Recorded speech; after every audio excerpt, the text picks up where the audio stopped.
Aider les entreprises à lutter contre la flambée du prix de l'énergie. Emmanuel Macron a dévoilé hier soir les grandes lignes du dispositif. On va y revenir avec Nicolas de Varenne, président de l'Union des entreprises utilisatrices d'énergie. Bonjour, merci d'être en duplex avec nous. Alors on aura le détail dans les prochaines heures, dans les prochains jours avec la Première ministre Elisabeth Borne.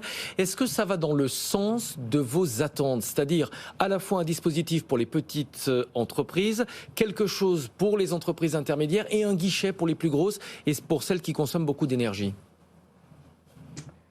Bonjour. Écoutez, nous avons travaillé très activement avec le gouvernement ces 3 dernières semaines et tout particulièrement cette dernière.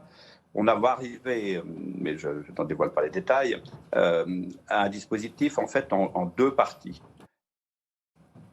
D'une part, un guichet qui existe déjà d'ailleurs, qui est installé à Toulon, où les entreprises en difficulté de toute nature peuvent déposer depuis le mois de juillet des demandes de compensation des pertes qu'elles auraient subies du fait des coûts d'énergie excessifs.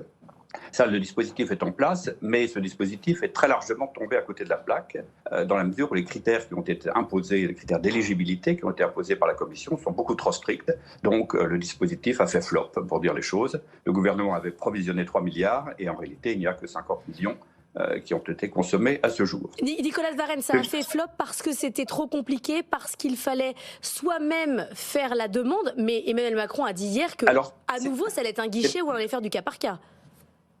Alors, ça n'est pas tant une question de complexité qu'une question de critères d'éligibilité qui ont été posés par la Commission de façon extrêmement stricte. Il fallait être dans une situation, pour simplifier, quasi désespérée pour prétendre toucher une aide dans ce cadre-là. Bien évidemment, nous, industriels, nous n'attendons pas cette situation pour prendre des mesures. Donc, aucun industriel n'était éligible. Il y a eu quelques bénéficiaires, tant mieux, mais enfin, c'est absolument epsilonesque. Et excusez-moi, pourtant, est-ce que ça ne va pas dans le sens de ce que réclamaient les entreprises, c'est-à-dire des aides extrêmement ciblées, justement au cas par cas, plutôt que d'arroser beaucoup trop large, sans distinction? Mais c'est tout l'enjeu des discussions qui ont lieu en ce moment même, qui ont eu lieu depuis 3 semaines avec la Commission. La Commission a desserré un petit peu l'étreinte, légèrement. La France s'est battue pour obtenir un élargissement des critères, un par un. Pour autant, à hier soir, puisque la France devait renvoyer ses dernières observations hier soir à la Commission, il y a 2 critères essentiels qui n'ont pas été adressés. D'une part, la Commission considère qu'il faut avoir une dégradation de son résultat opérationnel, l'EBITDA, qui doit être supérieur à 40%, ce qui est irréaliste. Et là encore, c'est la même logique. On attend que les entreprises soient dans une grande difficulté.